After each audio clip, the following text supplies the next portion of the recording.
নমস্কাৰ, এই মুহূৰ্তত আহি পৰিছে ৰাতিপুৱাৰ কেইবাটাও গুৰুত্বপূৰ্ণ খবৰ। আজি হৈছে 20 ফেব্ৰুৱাৰী। লাখ লাখ মহিলাৰ বাবে এটা ভাল খবৰ, কিয়নো লাখ লাখ মহিলাৰ একাউণ্টত চৰকাৰে প্ৰদান কৰিব 5,000 কোটি টকা। অসমৰ মুখ্যমন্ত্ৰী ডক্টৰ হিমন্ত বিশ্ব শৰ্মাই বিধানসভাত কেইবাটাও গুৰুত্বপূৰ্ণ সিদ্ধান্ত গ্ৰহণ কৰিছে।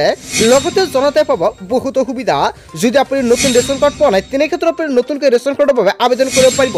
কেবিনেট বৈঠকত কেইবাটাও গুৰুত্বপূৰ্ণ সিদ্ধান্ত গ্ৰহণ কৰিছে মুখ্যমন্ত্ৰী ডক্টৰ হিমন্ত বিশ্ব শৰ্মাই। লগতে গোটৰ মহিলাৰ একাউণ্টত সোমাব 10,000 কোটি টকা। আৰু এই সপ্তাহৰ ভিতৰতে কৰিব লাগিব কেইবাটাও গুৰুত্বপূৰ্ণ কাম। PM কিষাণৰ প্ৰতিজন হিতাধিকাৰীৰ একাউণ্টত চৰকাৰে প্ৰদান কৰিব 6,000 কোটি টকা।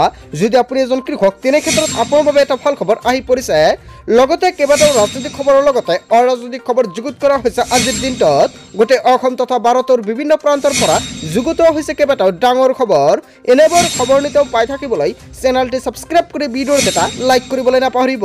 আজিৰ আমাৰ প্ৰথম গুৰুত্বপূৰ্ণ খবৰ হৈছে অসমবাসীৰ বাবে এটা ডাঙৰ খবৰ। 2026ত বিজেপিৰ বিৰুদ্ধে কৰা হ'ব ভোট বৰ্জন। চৰকাৰে অৰুণোদয় নালাগে বুলি হুংকাৰ দিলে মধ্যভোজনৰ কৰ্মচাৰীয়ে। আমি ভিক্ষা মগা নাই, আমি আমাৰ প্ৰাপ্য বিচাৰিছো।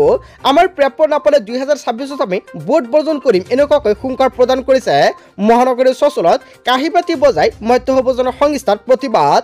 নেতা মন্ত্ৰী একাপ চাহ খোৱা পইচা আমি দৰমহা হিচাপত পাওঁ আৰু সময়তে মাননি দিয়াৰ দাবীৰে এনেকুৱাকৈ কেইবাটাও গুৰুত্বপূৰ্ণ মন্তব্যকাৰী হিচাপে প্ৰতিবাদ সাব্যস্ত কৰিছে। 9,000 টকাকৈ বৃদ্ধি কৰিব লাগিব মধ্যভোজনৰ কৰ্মচাৰীৰ মাননি। 2026ত বিজেপিৰ বিৰুদ্ধে কৰা হ'ব ভোট বৰ্জন। হয় বন্ধু-বান্ধৱীসকল, এটা গুৰুত্বপূৰ্ণ আপডেট প্ৰকাশ পাইছে। ইয়াৰ বিষয়ত আপুনি কি ক'ব? যদি আপোনাৰ কিবা মন্তব্য কৰিব লগা থাকে, আপোনালোকৰ মন্তব্যটো নিশ্চয় কমেণ্ট বক্সত জনাই দিব। তাৰপিছত অসমবাসী ৰাজুক জনাইছো আমাৰ পৰৱৰ্তী খুবেই গুৰুত্বপূৰ্ণ খবৰ। লগতে ডাঙৰ খবৰ, সংখ্যালঘুৰ ওপৰত অত্যাচাৰৰ অভিযোগ তুলি উত্তাল হল সদন। সংখ্যালঘুৰ ওপৰত দিনক দিনে বৃদ্ধি হৈছে অত্যাচাৰ, এনেকুৱাকৈ কেইবাটাও গুৰুত্বপূৰ্ণ মন্তব্য কৰিছে। চৰকাৰৰ আক্ৰোশৰ বলি হৈছে সংখ্যালঘুসকল। কেৱল এয়াই নহয়, পৰিকল্পিতভাৱে চৰচাপুৰীৰ লোকক টাৰ্গেট কৰি লৈছে চৰকাৰে। সংখ্যালঘুক বিপদত পেলাই আনন্দ লাভ কৰে হিমন্ত বিশ্ব শৰ্মাৰ চৰকাৰে। মুছলমানক বিপদত পেলাবলৈ নিতৌ আনে নতুন নতুন আইন। বিদেশী খেদাৰ নামতো চলোৱা হৈছে অত্যাচাৰ। বিদেশী সজাই বন্দী কৰা হৈছে ডিটেনশ্যন কেম্পত। কেৱল এয়াই নহয়, মানৱ অধিকাৰ উলংঘা কৰিছে চৰকাৰে। সংখ্যালঘুৰ ন্যায় বিচাৰি বিধানসভাৰ মজিয়াত বিধায়ক আমিনুল হুছেইনৰ মন্তব্য। হয় বন্ধু-বান্ধৱীসকল, বিধায়ক আমিনুল হুছেইনে যিকেইটা মন্তব্য কৰে জনতাই কি ক'ব? যদি জনতাৰ কিবা মন্তব্য কৰিব লগা থাকে, আপোনালোকৰ মন্তব্যটো নিশ্চয় কমেণ্ট বক্সত জনাই দিব। তাৰপিছত অসমবাসী ৰাজুক জনাইছো আমাৰ পৰৱৰ্তী খুবেই গুৰুত্বপূৰ্ণ খবৰ। লগতে ডাঙৰ খবৰ, মছজিদ আৰু নামাজক লৈ বিজেপি চৰকাৰে আনিলে কঠোৰ নিয়ম। উচ্চস্তৰত মছজিদত বজাব নোৱাৰিব লাউড স্পীকাৰ। মছজিদে লাউড স্পীকাৰ ভলিউম পৰীক্ষা আৰক্ষীৰ। প্ৰশাসনৰ নিয়ম মানি আজানত লাউড স্পীকাৰ ভলিউম কম কৰিব লাগিব কৰ্তৃপক্ষই। প্ৰশাসনৰ নিৰ্দেশনা ভংগ কৰিলে লোৱা হ'ব কঠোৰ ব্যৱস্থা। লাউড স্পীকাৰ বাধ্যতামূলক নহয় বুলি ৰায় দিছিল বম্বে উচ্চ ন্যায়ালয়ে।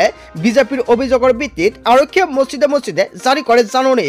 লাউড স্পীকাৰৰ ফলত অত্যাধিক শব্দ প্ৰদূষণ হয় বুলি অভিযোগ বিজেপিৰ। মহাৰাষ্ট্ৰৰ বিজেপি চৰকাৰে লাউড স্পীকাৰক লৈ বিজেপি চৰকাৰে লৈছে কঠোৰ স্থিতি।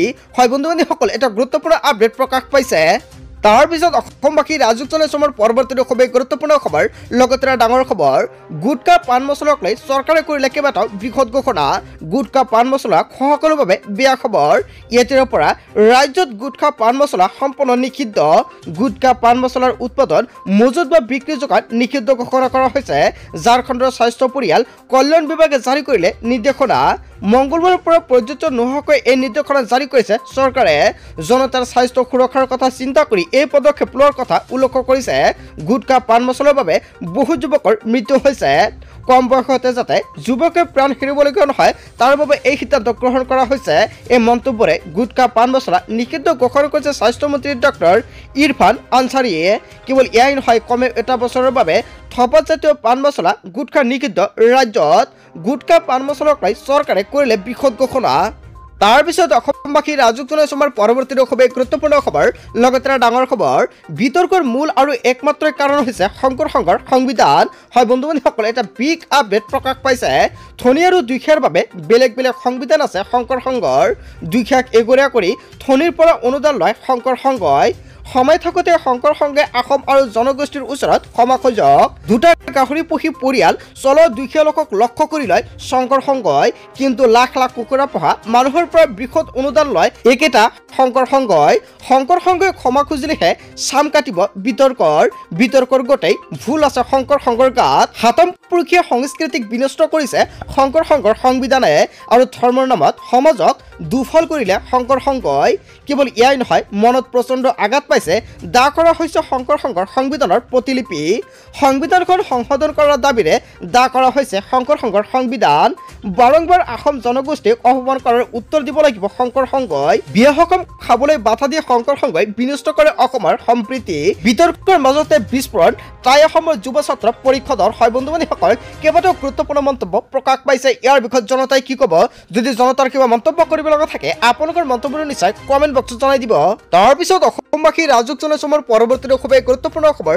লগতে ডাঙৰ খবৰ মাত্ৰ কেইটামান দিনৰ ভিতৰতে আপোনাৰ একাউণ্টত সোমাব ধনৰাশি 24 ফেব্ৰুৱাৰীত লাখ লাখ কৃষকৰ একাউণ্টত চৰকাৰে প্ৰদান কৰিব চৰকাৰী ধন প্ৰধানমন্ত্ৰী কিষাণ সন্মান নিধি যোজনাৰ ধন লাভ কৰিব কৃষকসকলে 19 নম্বৰ কিস্তিৰ ধন পাবলৈ কৃষকে কৰিব লাগিব বাধ্যতামূলক ইকুৱাইচি সম্পন্ন নকৰিলে বঞ্চিত হ'ব 19 নম্বৰ কিস্তিৰ ধন লাভৰ পৰা 24 ফেব্ৰুৱাৰীত প্ৰধানমন্ত্ৰী মোদীয়ে মুকলি কৰিব 19 নম্বৰ কিস্তিৰ ধনৰাশি 2024 অক্টোবৰত 18 নম্বৰ কিস্তিৰ ধন মুকলি কৰি দিছে চৰকাৰে যদি আপুনি 18 নম্বৰ কিস্তি টকা পোৱা নাই তেনে ক্ষেত্ৰত ইকুৱাইচি লেণ্ড শেয়াৰিং লগতে বেংকৰ লগত আধাৰ কাৰ্ড লিংক কৰক আৰু এইখিনি কাম কৰাৰ পিছতে আপুনি 19 নম্বৰ কিস্তিৰ লগতে লাভ কৰিব 4000 কোটি টকা পিএম কিষাণ আঁচনিৰ অধীনত কৃষকে লাভ কৰিব বছৰি 6000 কোটি টকা 2018তে আৰম্ভ হোৱা এই আঁচনি 19 নম্বৰ কিস্তিৰ ধন পাব কৃষকসকলে আঁচনিৰ সুবিধা পাবলৈ যোগ্যতাৰ মাপকাঠি নিৰ্ধাৰণ চৰকাৰৰ ধন পাবলৈ সকলো কৃষকে ইকুৱাইচি কৰাটো বাধ্যতামূলক বৰ নথিৰে আঁচনিৰ ধন লোৱা কৃষক পৰিব ভয়ংকৰ বিপদত মাত্ৰ কেইটামান দিনৰ ভিতৰতে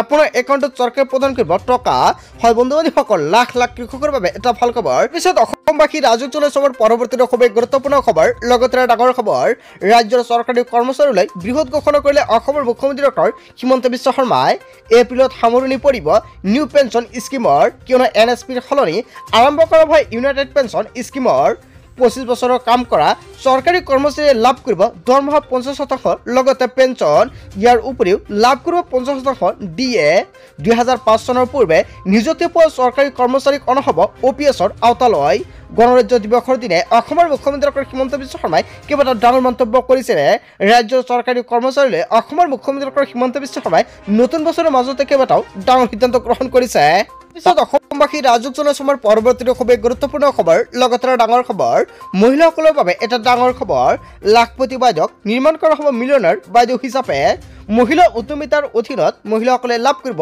10000 কোটি টকা দ্বিতীয় পৰ্যায়ত 25000 কোটি টকাকৈ ৰাজসাহায্য প্ৰদান কৰা হ'ব আৰু এয়া এটা ডাঙৰ সিদ্ধান্ত গ্ৰহণ কৰিছে অসমৰ মুখ্যমন্ত্ৰী ডক্টৰ হিমন্ত বিশ্ব শৰ্মাই তৃতীয় পৰ্যায়ত 1 লাখ টকালৈকে বেংকৰ ঋণ আৰু ৰাজসাহায্য প্ৰদানৰ প্ৰতিশ্ৰুতি প্ৰদান কৰা হৈছে মহিলাসকলৰ বাবে এটা ভাল খবৰ কিয়নো লাখ লাখ মহিলাৰ একাউণ্টত চৰকাৰে প্ৰদান কৰিব 10000 কোটি টকা কিমান তাৰিখত টকাটো প্ৰদান কৰিব এতিয়ালৈকে ডেটটো ফিক্স কৰা নাই যেতিয়া ডেটটো ফিক্স কৰিব নিশ্চয় এইখন চেনেলৰ জৰিয়তে ভিডিঅ'টি পাই যাব তাৰ বাবে সকলে আগতীয়াকৈ চেনেলটি সাবস্ক্ৰাইব কৰি ৰাখিব পিছত অসমবাসী ৰাজুক জনসমৰ পৰৱৰ্তী খুবেই গুৰুত্বপূৰ্ণ খবৰ লগতে ডাঙৰ খবৰ ঘৰত বাহন থাকিলেও চৰকাৰী পকীকৰণৰ বাবে কৰিব পাৰিব পুৰি আবেদন অসমৰ সকলো দুখীয়া মানুহে লাভ কৰিব চৰকাৰী পকীকৰ মাহে 15000 টকা উপাৰ্জন কৰিলেও হিতাধিকাৰী পাব চৰকাৰী ঘৰত দুচকীয়া বাহন থকা হিতাধিকাৰী পাব চৰকাৰে প্ৰদান কৰিছে এই সুবিধা অসমৰ 35 লাখ দুখীয়া পৰিয়ালক ঘৰ দিয়াৰ চেষ্টা কৰিব চৰকাৰে অসমৰ নতুনকৈ 3,88,000 লোকলৈ চৰকাৰী ঘৰ প্ৰদান কৰিব আৰু অহা এপ্ৰিল মাহতে